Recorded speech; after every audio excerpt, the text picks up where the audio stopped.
Just keep moving forward. I'm chasing that gold medal. I am so proud to be Ukrainian, and I'm also so proud to be an American.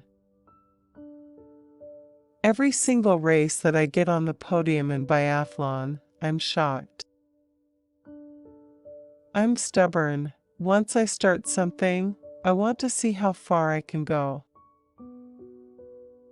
I definitely did not like my body when I first started sports. I didn't like my body just in general as a teenager. Being a girl and a teenager with 2 prosthetic legs and 2 hands that were misshapen that had so much reconstructive surgery on them, I thought my world was over. Put a zit on top of that, and then my life is completely over. I didn't find out about the Paralympics until I was 18 years old.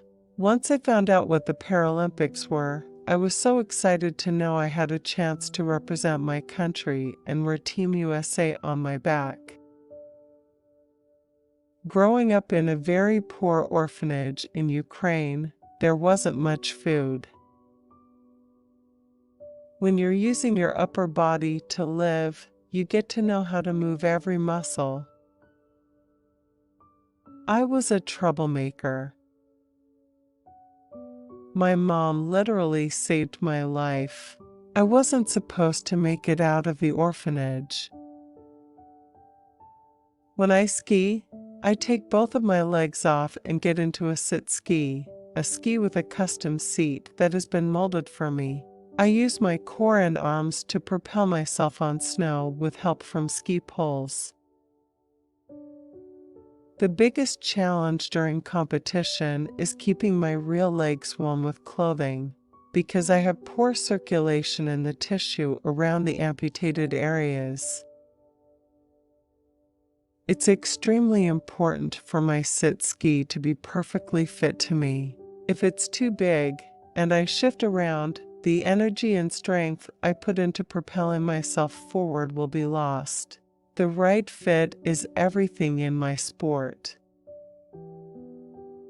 I wear my prosthetics legs every day, and when I train in the gym, I call them my Lamborghini, because both legs and sockets, which extend up to my hips to keep the legs on via suction seal, cost about $305,815. With cycling, I can still be active and compete, and ultimately, that's what I love to do, to be competitive. Time trialing is one of those things that you've got to train for. Being a new rider, it's still really hard for me to know what's the most efficient gear for me to be in. The road race is probably more exciting, in my opinion, because it's a lot faster pace, and people are constantly attacking. I started doing sports when I was 13 and competitively doing sports where I was actually training when I was 17. I never thought I'd be able to go back to Ukraine. I am so happy I have been able to channel all the things that I went through when I was younger and make them into something positive. I like to keep my hair and makeup routines easy and simple on race days. I'm a coffee lover. I think it is very unfortunate that there is a ban on adoptions in Russia. I was supposed to be adopted when I was 5, but then my adoption was pushed back by 2 years. That's what I'm focused on, having that perfect race. I don't know why, but I love sunflowers, and I just had this vivid memory of being in a field of sunflowers and how they felt like trees. They felt so tall. I was missing the main weight-bearing bone in both legs, and the left leg, I didn't have a full knee. It was a floating knee. I had 6 toes. My hands were webbed, and I also have one kidney.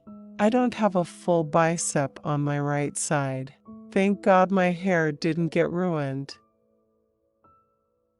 I could use a little more body, but I'm happy with it. It's weird to not know what a family is, not know what a mother's love is, and not really know what a hug is or anything. I remember seeing the Olympics when I was 13. I always wanted to know how it felt to stand on top of the podium hearing your country's anthem while watching your flag being raised in something you poured your heart and soul into. I never in a million years thought I would be able to be a Paralympic athlete. In 2013, I had the chance to try cross-country skiing on snow and just fell in love with being in nature and how hard it was to pick up the sport. And the snow is sparkly.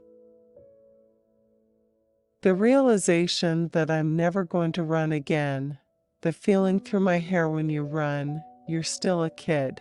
You still have so much life to live. The mind is really powerful. I've gotten a lot of people saying, "That is awesome. You're so brave." I hate when people say brave. I'm not brave. I'm just living my life. Why is that brave? You don't get any second chances. I'm just stupid and too headstrong. It's insane going from skiing to cycling. Even though you are in prime shape, you feel like you have never worked out a day in your life. I can go days without eating if I don't think about food. Your mind, to protect itself, learns not to pay attention to that hunger feeling. I was born with legs, but they were so deformed. Cycling's primarily a pushing motion, and skiing is more pulling, so it kind of balances out the body. My hair is super fine, so I love using Batiste dry shampoo to give it volume after I shower and dry my hair. It also gives me extra body and texture for when I choose to wear my hair in a French braid. I use Olay Total Effects Tone Correcting CC Cream in place of foundation post-workout. I absolutely love that it's quick, easy, and something I can use on the go. It evens out my skin tone, provides SPF 15 protection, and leaves my skin feeling breathable, healthy, and moisturized. I usually like to keep my hair and makeup routines pretty simple after I work out, but always need a little bit of mascara to finish off the look. I just swipe some on, and then I'm good to go for the rest of the day. I am very lucky to be living my dream. Sport has definitely been an outlet for me. Sports were a way for me to get comfortable with my body. I learned to appreciate everything I could still do.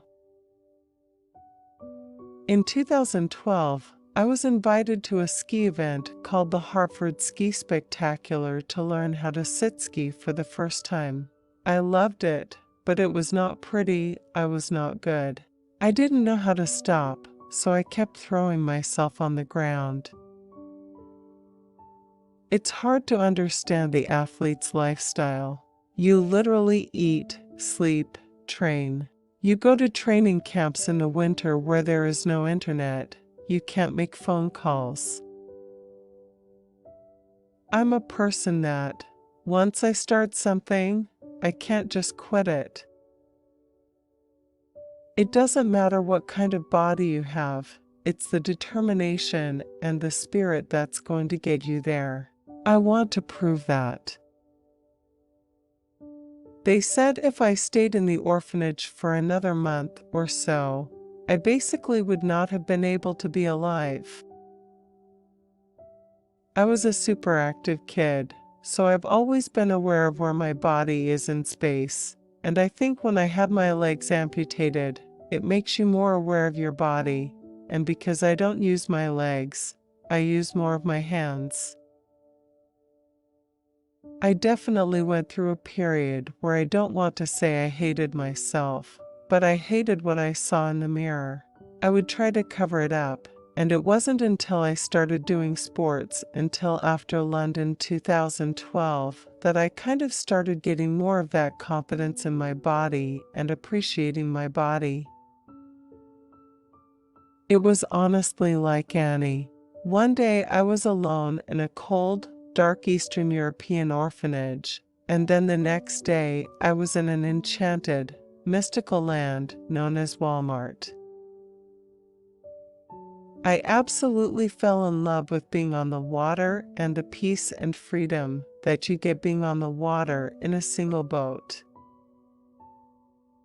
When I first had my legs amputated, it was hard for me to be positive and feel pretty. Many people don't know that someone with a disability can be strong and beautiful and successful as an athlete.